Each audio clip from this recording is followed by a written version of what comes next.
Un terrible aullido reverberó por el paso. Una descomunal silueta lupina, de 8 patas, cayó sobre Runin. Si no hubiera sido quien era, el mago habría aparecido ahí mismo, como alimento de una criatura salvaje de dientes de sable con 4 ojos verdes relucientes que encajaban perfectamente con sus 8 extremidades provistas de garras. A pesar de que la monstruosa criatura con forma de lobo lo derribó, Runin, que había hechizado su ropa para que lo protegiera mejor de los elementos, demostró ser un hueso muy duro de roer. Las garras desgarraron una capa que debería haberse hecho jirones al instante, sin embargo, acabó con una uña rota. Con su pelaje gris erizado, la bestia aulló para airear su frustración. Runin aprovechó la oportunidad para lanzar un simple pero efectivo conjuro que ya lo había salvado en el pasado. Una cacofonía de luces estalló ante los orbes esmeralda de la criatura, que la cegaron y sobresaltaron. Retrocedió y se agachó, golpeando el aire al intentar acertar en vano a esos destellos. Runin se levantó tras haberse alejado de su alcance. No podía plantearse la posibilidad de huir, pues eso solo habría servido para darle la espalda a esa bestia. Además, su sortilegio de protección ya se estaba debilitando. Si lanzaba unos cuantos ataques más, esas garras desgarrarían la carne del mago hasta dejar los huesos a la vista. Como el fuego había funcionado para luchar contra el necrófago en la isla, Runin no veía por qué no iba a poder recurrir a ese gran conjuro de eficacia demostrada que seguramente volvería a sacarle del apuro. Entonces masculló unas palabras. De repente todo ocurrió a la inversa, y lo que es aún peor, Runin se sorprendió al verse a sí mismo moviéndose hacia atrás, regresando hacia las garras salvajes de esa cegada bestia. El tiempo había vuelto para atrás, pero ¿cómo era eso posible? Capítulo 1. El alto e impotente palacio se encontraba al mismo borde del acantilado, asomándose precariamente a esa vasta y negra masa de agua que se hallaba allá abajo, dando la impresión de que estaba a punto de caer en picado sobre esas oscuras profundidades. Cuando ese colosal edificio murallado había sido construido en su día, empleando una magia que fusionaba tanto piedra como bosque en una sola forma cohesionada, había sido una maravilla que conmovía a cualquiera que lo viera.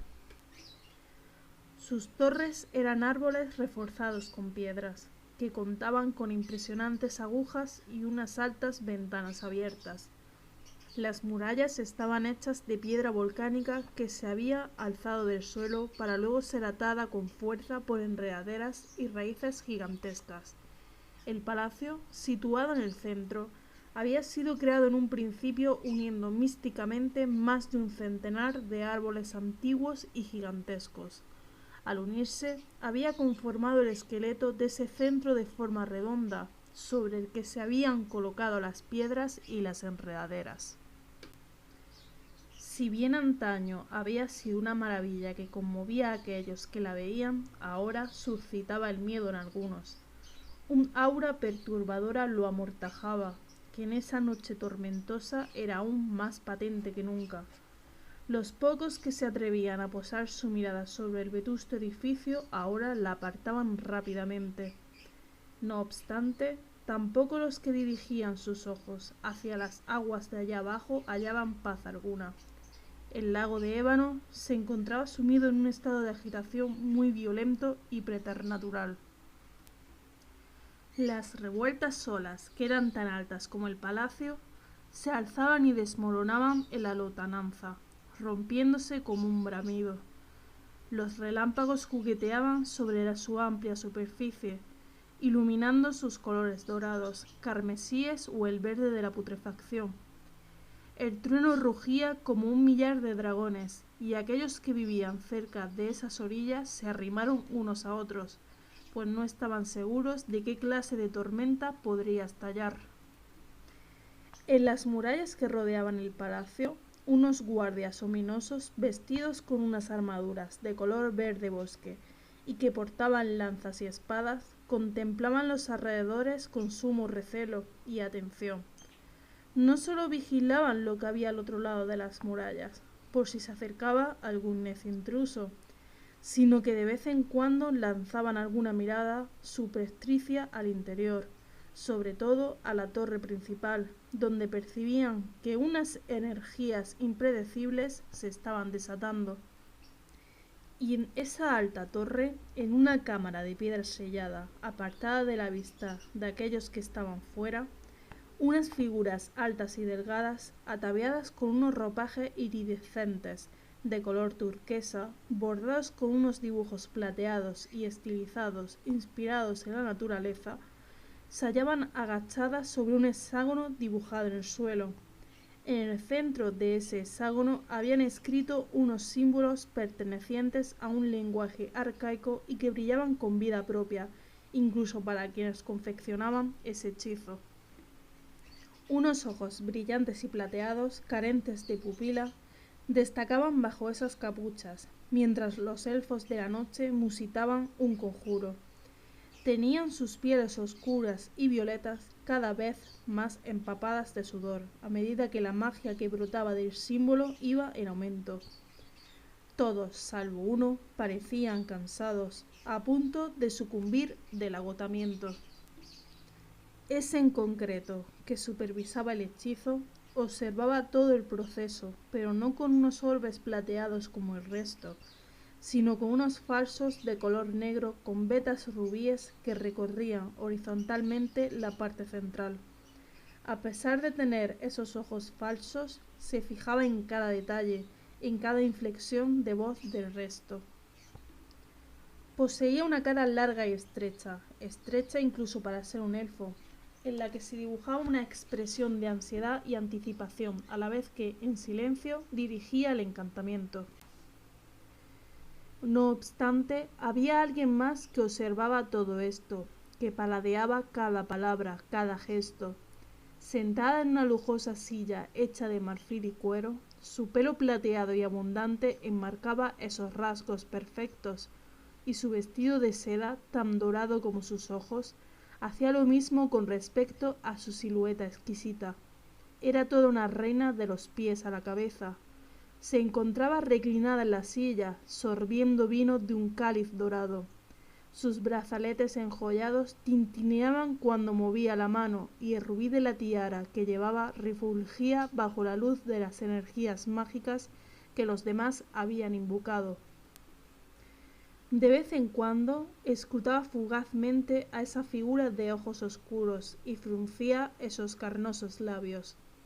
Un gesto que denotaba cierta suspicacia. Aun así, en cuanto a él súbitamente miró hacia ella, como si intuyera que lo estaba observando, todas sus sospechas se desvanecieron para ser reemplazadas por una sonrisa lánguida.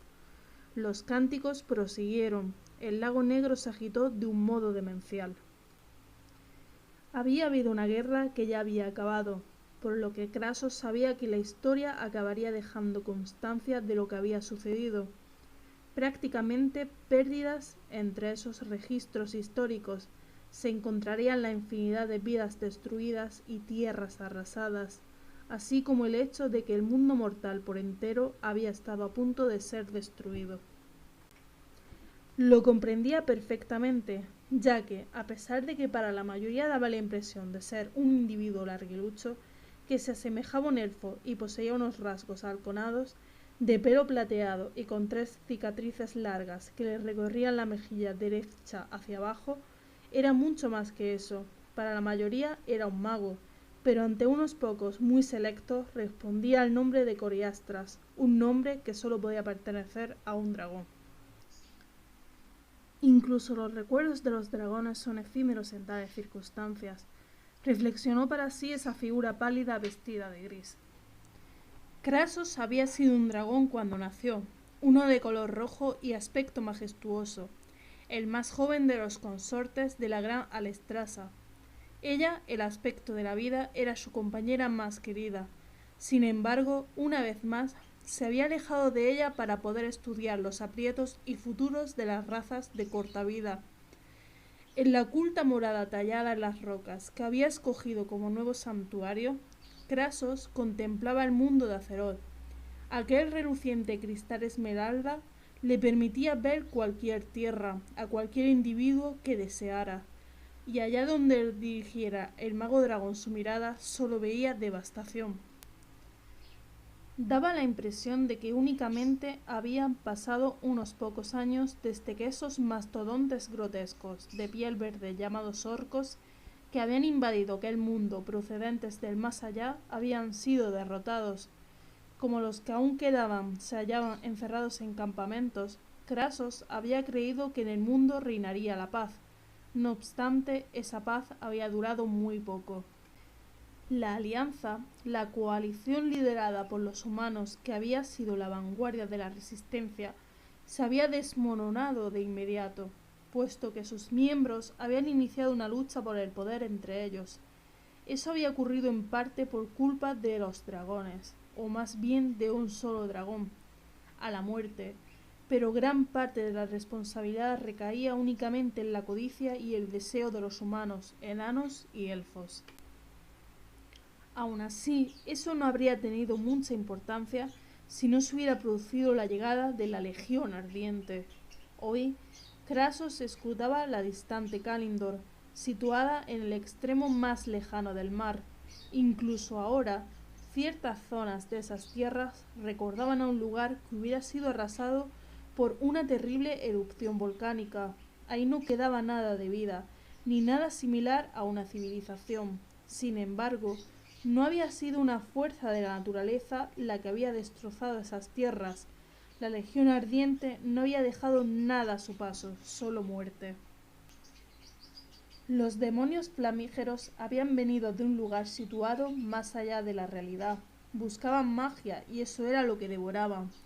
Atacaron en conjunción con sus monstruosos peones, la plaga de los no muertos, con la intención de devastar el mundo, pero no habían contado con que se sellara una alianza harto improbable. Los orcos, que en su día también habían sido sus títeres, se volvieron en su contra. Se unieron a los humanos, elfos, enanos y dragones para aniquilar a los guerreros demoníacos y a las bestias necrófagas, y obligar a regresar a los que todavía quedaban en pie a su más allá infernal. Si bien habían perecido millares en esa lucha, la alternativa... El mago dragón resopló. En verdad, no había habido ninguna alternativa. Krasos agitó la mano en el aire, de tal modo que sus finos dedos revolotearon por encima del orbe, invocando así una visión en la que aparecían los orcos.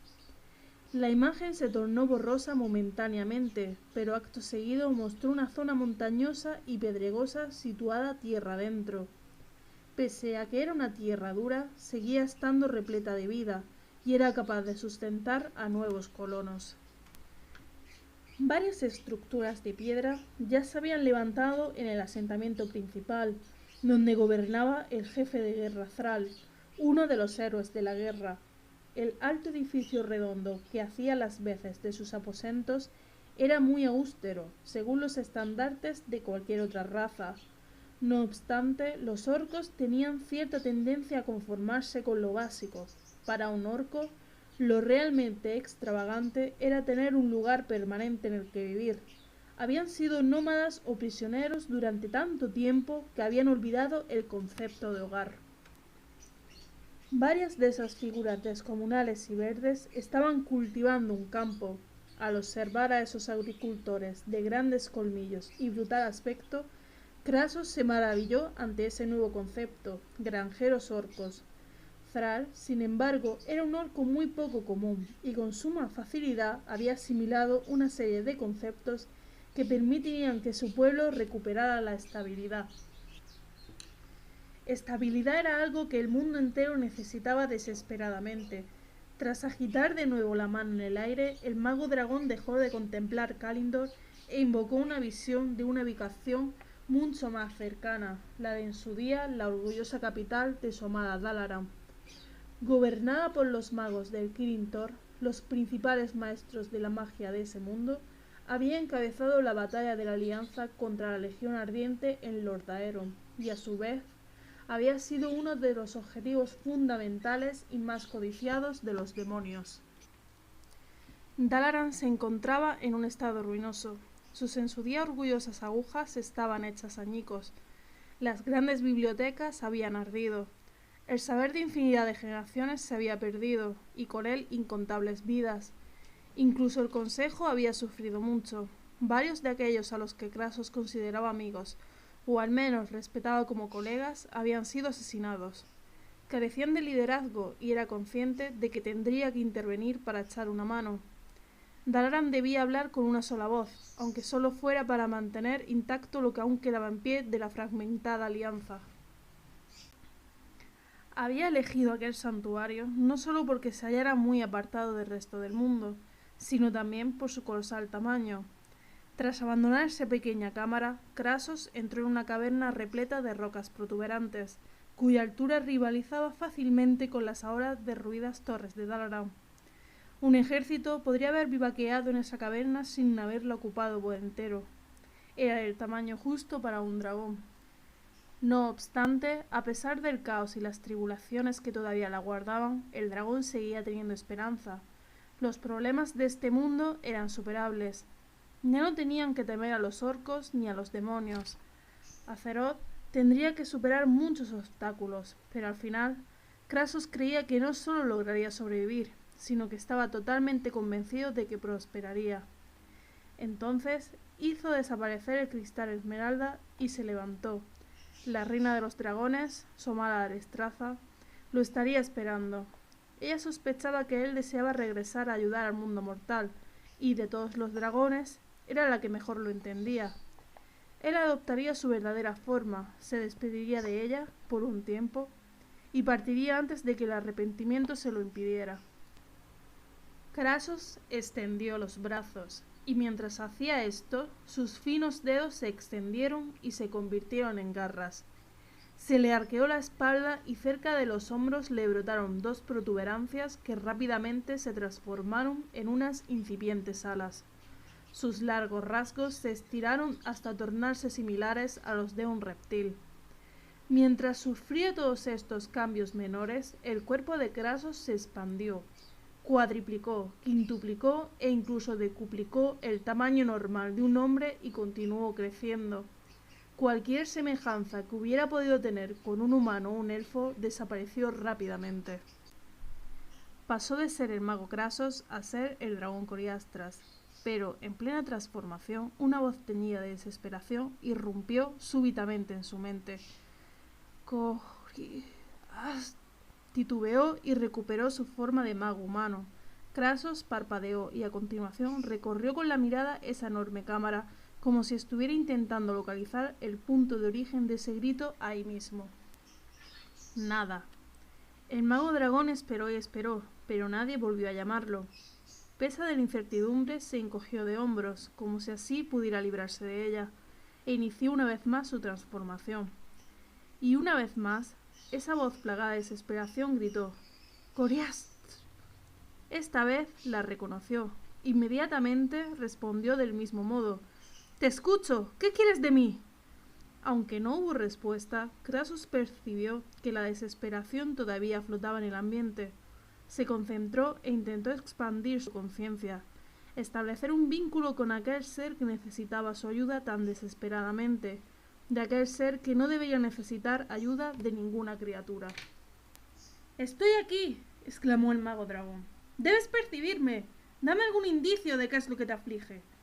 Notó un leve roce a modo de contestación, una leve pista de cierta angustia. Crasos concentró hasta el más mínimo de sus pensamientos en ese enlace tan débil, con la esperanza de... La abrumadora presencia de un dragón cuya magia empequeñecía por mil la suya propia provocó que Crasos se tambaleara. Sintió el peso de los siglos, de una larga existencia. Crasos notó que el mismo tiempo le rodeaba con toda su terrible majestuosidad. No era el tiempo, no del todo, sino que se trataba del aspecto del tiempo, el dragón de las épocas Nozdornu. Únicamente había 4 grandes dragones, 4 grandes aspectos, de los cuales su amada Alestraza era la vida, el demente Máligos era la magia, y la etérea Ysera extendía su influencia al mundo del sueño. Junto al inquietante Nozdormu, todos ellos representaban a la creación. Crasos esbozó una mueca de contrariedad. En verdad había 5 aspectos. Al quinto se le había llamado en su día Neltharion, el guardián de la tierra, pero hace mucho, en una época en que incluso Krasos no podía recordar con claridad, Neltharion había traicionado a sus compañeros. El guardián de la tierra se había vuelto en su contra, y a lo largo de la confrontación se había ganado un título nuevo y más apropiado: a la muerte el destructor. El mero hecho de pensar en a la muerte hizo que Krasos abandonara su estado de desconcierto. Sin pensar, se llevó la mano a las 3 cicatrices de la mejilla. ¿Acaso había regresado a la muerte para asolar al mundo de nuevo? ¿Por esa razón el gran Nozdormu se mostraba tan alterado? —¡Te oigo! —replicó Krasos mentalmente, quien ahora se hallaba más temeroso que nunca por cuál podía ser la razón de esa llamada. —¡Te oigo! ¿Se trata del destructor? Pero en respuesta se había saltado una vez más por una sucesión abrumadora de imágenes increíbles. Esas imágenes se grabaron a fuego en su memoria, haciendo imposible que Krasos pudiera olvidar alguna. Sin embargo, por muy versátil y capaz que fuera Krasos, bajo cualquier forma que adoptara, no estaba a la altura del poder desatado de un aspecto. La fuerza del poder mental del otro dragón lo lanzó contra la pared más cercana, donde el mago se desplomó. A Krasos le costó varios minutos incorporarse, incluso entonces todavía le daba vueltas la cabeza.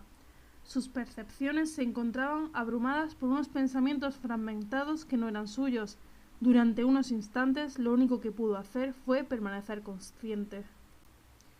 No obstante, lentamente, el mundo recuperó la estabilidad necesaria como para que pudiera darse cuenta de la importancia de lo que acababa de ocurrir. Nozdormu, el señor del tiempo, había pedido ayuda a gritos, desesperadamente. Le había pedido ayuda a él. Había recurrido específicamente a un dragón menor, no a uno de sus iguales. Pero cualquier cosa capaz de alterar de ese modo a un aspecto tenía que ser una amenaza monumental para el resto de Azeroth. Entonces, ¿por qué había escogido a un solitario dragón rojo y no a Lestrasa o a Ysera? Una vez más, intentó contactar con el gran dragón, pero lo único que consiguió con ese esfuerzo fue marearse de nuevo. Krasos recuperó el equilibrio e intentó decidir qué otra estrategia podía seguir.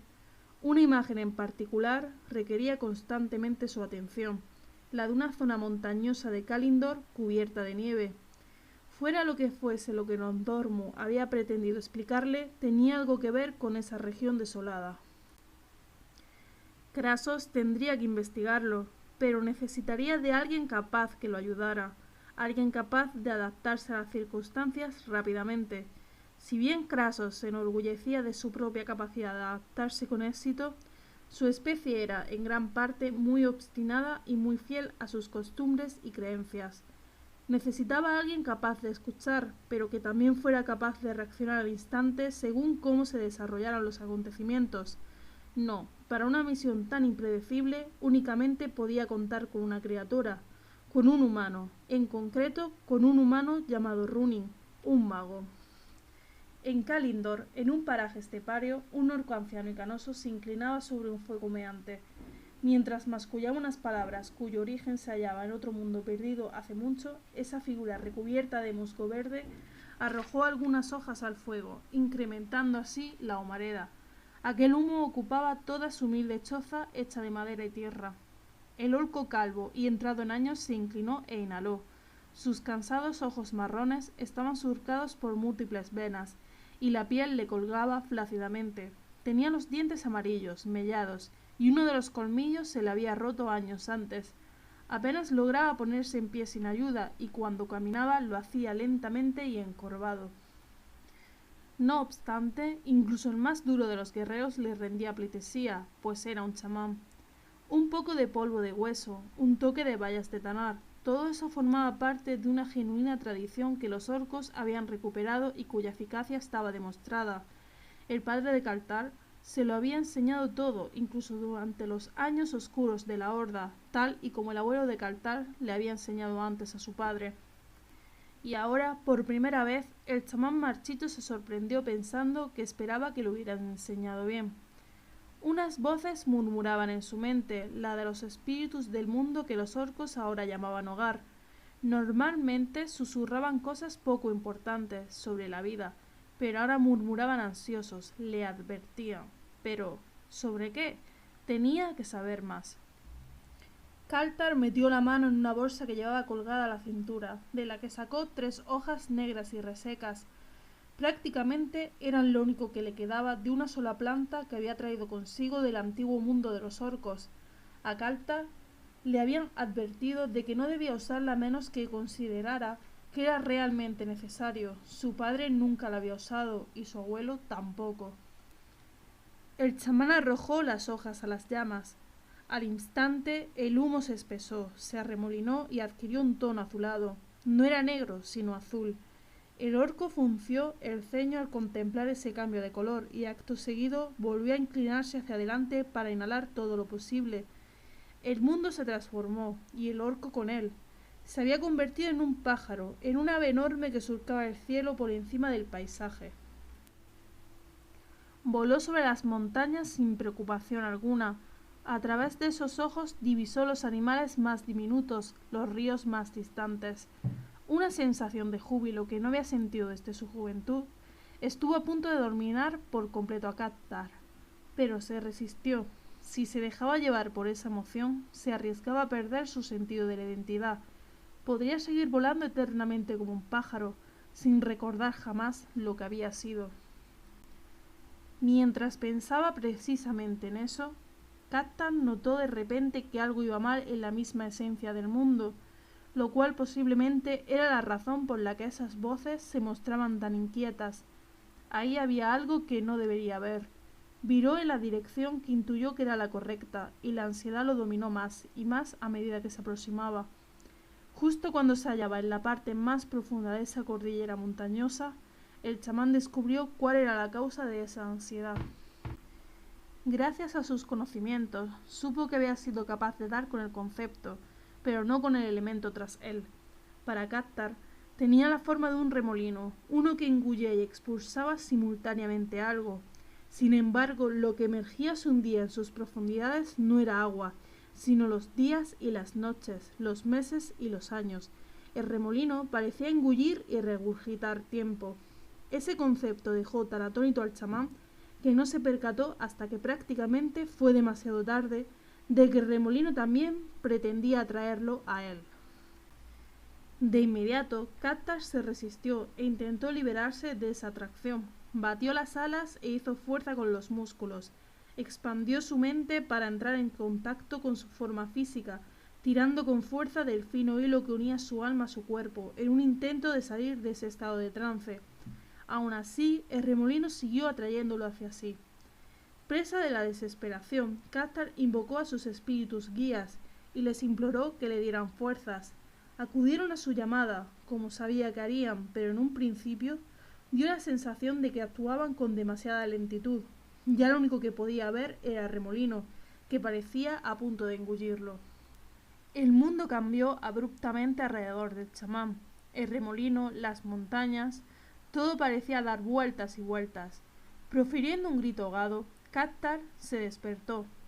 Exhausto, aunque en esta ocasión, por razones ajenas a su edad, logró a duras penas evitar caer de bruces al fuego.